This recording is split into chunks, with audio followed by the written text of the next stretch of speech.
Hello friends! It is time for another special race event video. The main event of this video is round 3 of the NRL. This particular race will set all the grid spots for the final. Anyone without enough points after this round will be eliminated from the final. Last time we raced on the NRL, it was round 1. We came away with what I believe was a shocking victory. 25 points that I really didn't think I was able to get, and it was a stretch to even make it to the podium or top 5. We had to skip round 2 because we were away for the weekend. And looking at round 3, we saw that it was probably a rather favorable combination for us. It would be at Maggiore, which is a track that I do enjoy, in the 2022 Porsche GT3 RS 992. During practice through the week leading up to the race, I really felt like I was figuring this card out pretty well. Before we get to that, I wanted to show you how I decided to change my approach to that race day a little bit. Last time for round 1, we made the beginning of the day and the beginning of the stream. It all started with the NRL. For this round, I wanted to start the day out a little earlier and racing for a little bit more fun and a lot less pressure. So what we ended up doing was we found out about a vintage race around Goodwood led by Jackhammer, who is a friend from the Greasy Sam Squatch family. If you haven't heard of Greasy, he streams regularly on the weekdays. He is an awesome guy, has a really fun chat, really friendly chat, and in fact, it might be the friendliest chat I've seen in North America, and I definitely recommend you all check him out if you don't know about him already. So the rules in this race were quite simple. You had to pick a car that was produced between 1950 and 1970, and basically just have a great time. That was it. There were all kinds of classics in the field, and I went with, personally, some of my favorite, which was some classic American muscle. So I picked my 1969 Chevrolet Camaro with the 4-speed manual gearbox. My rig actually has a stick shift and a clutch, but it doesn't actually always work properly. But I was greatly pleased on that day when I started it all up that it was working. Hearing this car with its V8 roaring and shifting the gears manually, man, it really made it feel alive. It was a lot of fun to drive around Goodwood.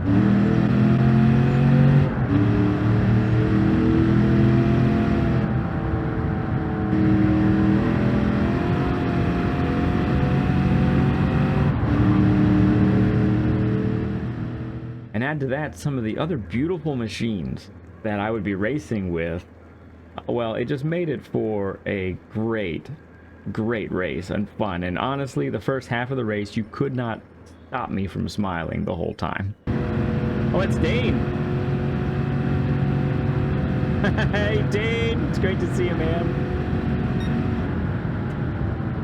So the grid start actually put all of the fastest cars in the back.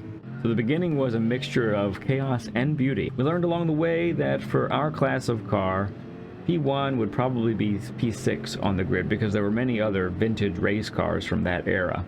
So 6th was kind of what we were shooting for. The weight transfer on this metallic beast of a car was legit, and if I stopped concentrating for long enough, it meant that I'd give the grounds crew at Goodwood a lot of extra work when they needed to do their next shift of landscaping. But in all honesty, I was not the only one that day redecorating the plant life, you might say. Overtime for the Goodwood landscaping crew would be for sure this week ahead. In the end, we actually had a great chance to come away with that P6 that we were talking about as we were approaching that final chicane. And as we were getting there, I was going for it all, trying to get the run on Jackhammer out of that chicane. But what ended up happening was I ended up, well, as you see, sending it too hard. I ended up allowing that Mustang to get by me. It was great fun. It really was, and I hope that my schedule allows me to race with these fine folks again very soon. Once that fun was over with, though, we had about 30 minutes until the NRL lobby would be open, and the business end of the race day would be about to begin. So we got in some practice during that time to regain that muscle memory for this Porsche. And then after that, what felt like a pretty short practice time, we ended up getting into the qualifying. Now, honestly, during the whole week of practicing, I felt fast. Honestly, very fast. This car reminds me quite a bit of Group 4 race cars, which I like driving a lot, and I'm pretty decent at them. The one major difference I'd say is how much second gear in this car rotates it. It is a dramatic amount. This will play I would say a key factor in the race, as I'll describe later on. Also practicing throughout the week, I believe that there were 3 legitimate strategies. There were 14 laps in total. The safest, the most conservative, you might say, would be a racing hard to racing soft combination. Something in the neighborhood of 8 to 10 laps on hards and perhaps the rest on softs. Another viable option would be for you to go softs and softs, 7 laps on the soft compound and then change tires and go 7 again. The drop off after the tires get very worn, though, was significant. So if you were going to try that, you really had to save your tires. And if you couldn't legitimately save your tires, it would be a tough strategy to pull off. Lastly, also in practice, I did find that I could do a hards nose stop if I was aggressively fuel saving. During the practices, I actually managed to fuel save, do a nose stop on the racing hard tires, and the overall time was actually faster than the softs to soft strategy. It was faster by about 10 seconds. However, the practices that I had was a small sample size, so I really wasn't sure if that was the best strategy to employ, especially since it would require a lot of attention to the fuel during the race, and as you already know, a lot is already happening in the race, so if I can pay attention more to just racing and not so much on how much fuel I'm conserving, it could be a better way to go. So in the end, going into the race, before qualifying, I decided that making the tire compound and what strategy I would employ would be a decision that I would make right at the beginning of the race. I was seeing that some of the other fast competitors on track were having times in the 158s, so I knew that that was at least the benchmark. On the first stint of qualifying, we actually managed that very time, and it gets us on pole with the closest competitor 6/10 behind us. I also thought at the time that I'd be able to see what other choices the competitors had made, and that would have influenced my decision as to what strategy I would take on. But I was not actually able to see that ahead of time. If you've seen my previous daily race run-through video, I expressed my usual dislike for starting on pole. It requires defensive driving immediately, which gets you off the best racing lines, and really it kind of makes you slower. It can be really hard to keep that position, that P1. I was thinking that I wanted to give myself really the best chance to stay in front in this race. So while the hards no stop was a tempting option, this could lead me to getting swallowed up by the pack, especially if there are people on the racing softs behind me. So in the end, I decided that the stickiest compound was for me, and I felt most comfortable with the racing soft to racing soft strategy. 7 laps, pit, and then 7 more laps. At this start of the race, it was a grid start, and I wanted to get the best start possible, but there was a false start check that you definitely wanted to avoid. I'm not sure. It appears that Yesser to the right of me gets that false start, although we do find out later in the race that he had some connectivity issues and he actually got disconnected from the server. Either way, it looks like he does get at least penalized that way because he doesn't accelerate. For this race, the ghosting system was off, so what would transpire behind me was a total disaster for many racers. It is a real shame for many of my fellow racers who practiced all week to receive damage before they even got to the first turn, and it isn't even their fault. All I can say is that I have been there. I definitely experienced that very same type of thing, and it really does, it's just awful. Props to all of them though, as they all stayed and completed the race. At the time, I was actually unaware of everything that had happened. My eyes were on nailing the first of these corners so I wouldn't get caught up in any battling. I saw Cyrus there. He came from further back and he got the launch of a lifetime. I mean, it rivals any Mario Kart or Crash Team Racing launch that I have ever seen in those games. And because of that, we go side by side into turn 1. Now, I wouldn't find out till later, but he did start on the racing hard compound. So it is not surprising that in the end, I'm able to outturn him in these first 2 corners, because Cyrus is a very fast driver. So what happens through here is that honestly, we're able to get a sizable distance from the rest of the field, which is really the perfect start I was looking for. So what I want to do, what I want to do is save these tires as much as possible. And this race is not only a great example of the need for saving tires, but also the benefit of it. But we'll get into that a little more later on.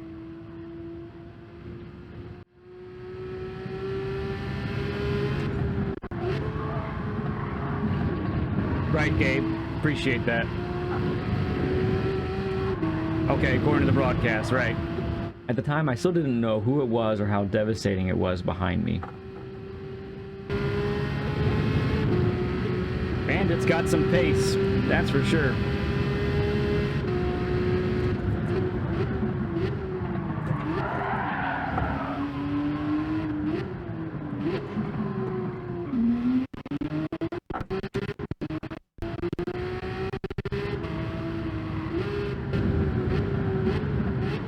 Thank you, Gabe. Of course, there could be some people on the hards going for the no stop. So we still want to be fast. There's no doubt about that. But we need to be nice on the tires.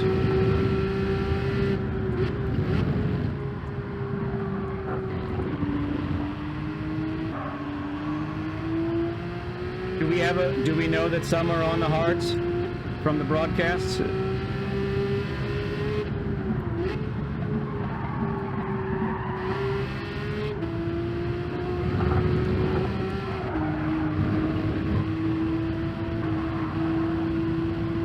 Parquet's on hards. Interesting. Okay.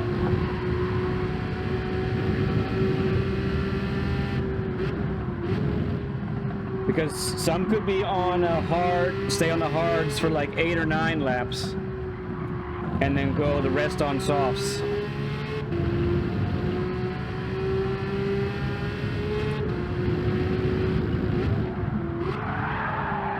Too much sliding. Very bad, very bad.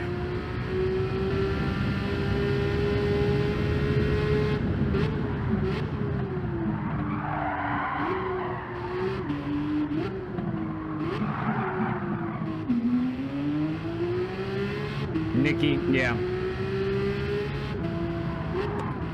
They're probably my toughest competition in this league.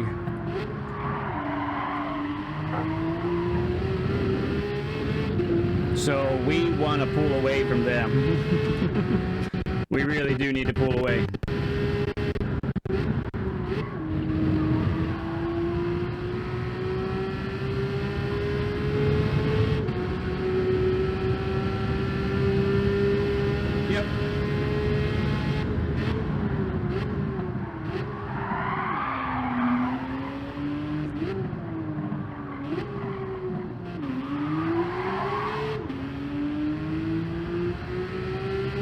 These tires are in good shape.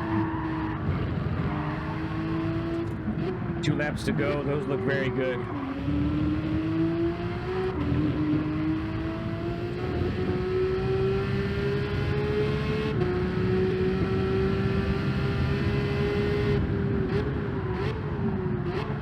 So what we have going for us, though, is Nikki and Parquet have, if they're definitely on hards, they have all the traffic to deal with.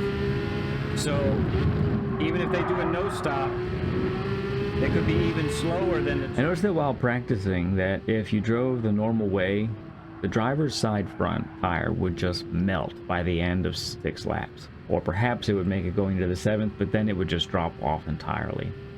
I would lose during practice literally 5 seconds in 1 lap. And if that happened in a race, it would be a total disaster. So with further practice, I developed an approach that was quick, but also tire saving.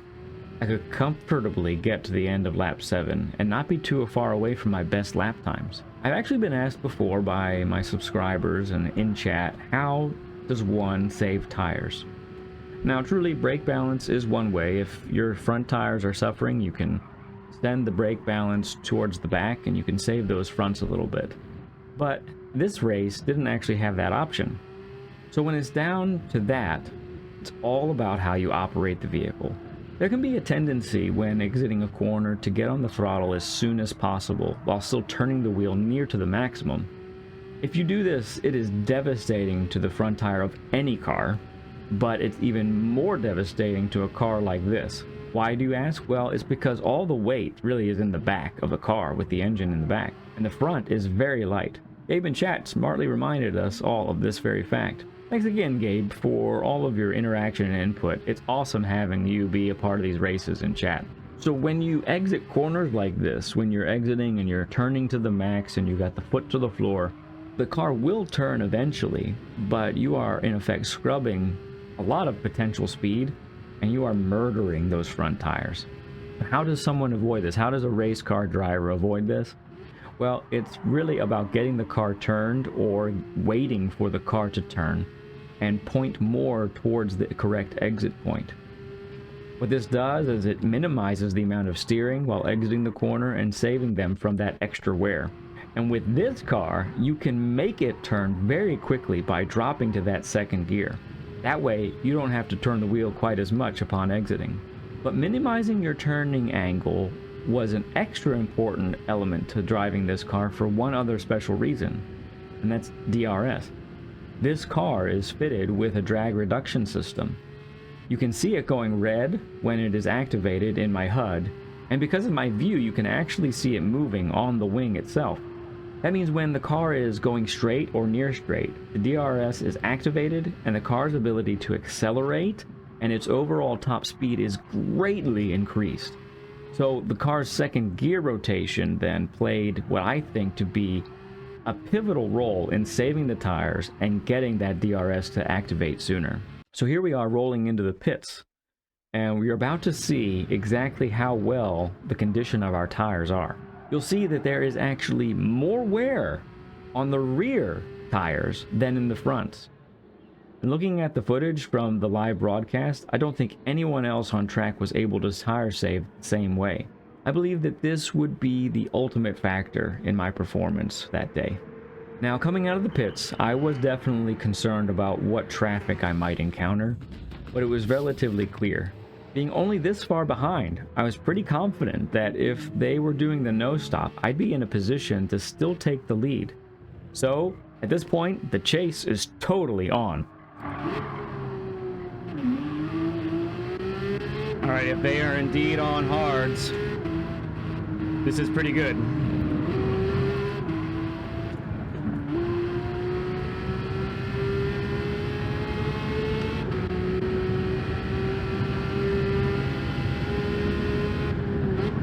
Oh, broke too early.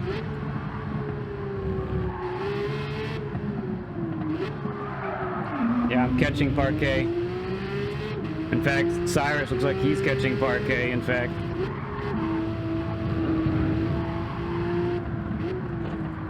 By the end of lap 9 and beginning of lap 10, I'm starting to smell blood, and I start driving a little more aggressively to try and pass them before my own worn softs become worse than their worn hards.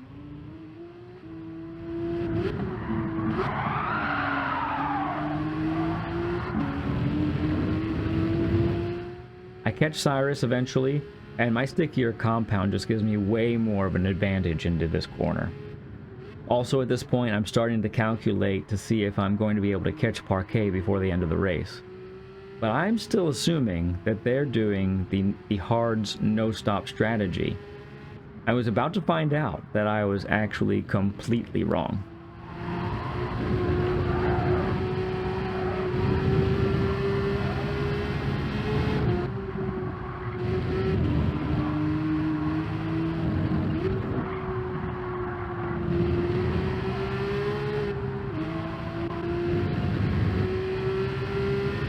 Right.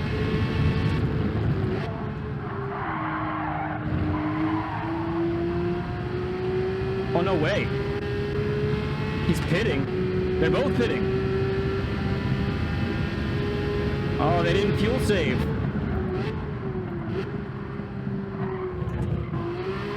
Wow. Wow, I thought that for sure they were not going to pit. So now they'll get on softs, I guess. Yep, they're both on softs now. Okay. We take it easy now.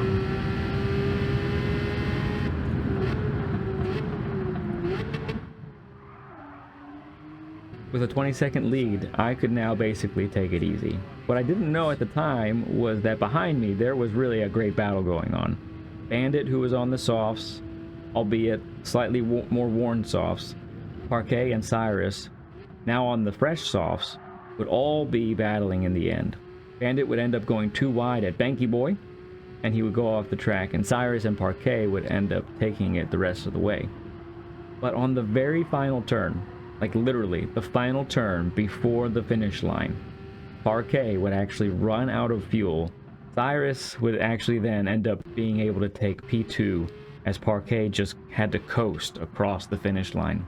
I do recommend that you check out Parquet and his channel, because he's been making videos of this, so it'd be good to get his perspective of the race as well. But in the end, it was a really incredible finish for those three racers. Just enough tires left, just enough fuel left.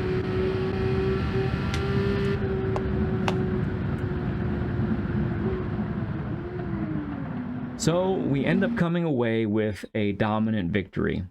But this victory, I would suggest, was not just won by being the fastest or going as fast as I could.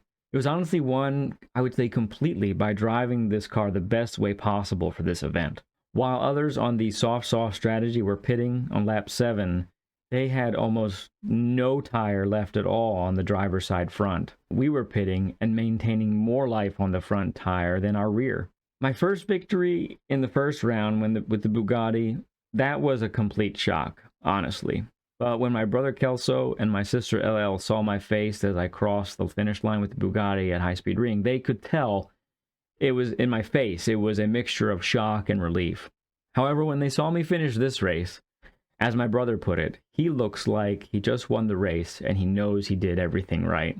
And that really is the case in this instance. I'm really pleased with how I learned the car, how I drove the car. Yes, I was the fastest on track, but that is honestly rarely the case for me. The reason for being the fastest is the critical thing in this instance. I was able to be disciplined enough to drive the car the right way, and not necessarily the way that felt the fastest. I think that was the key to this victory. And so now we have made it to the NRL final, and it will be the toughest challenge yet this season, especially for me.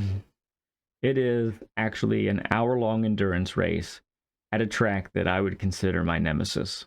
My friends, we are going to the mountain, Bathurst, one of my worst tracks, if not the worst track for me.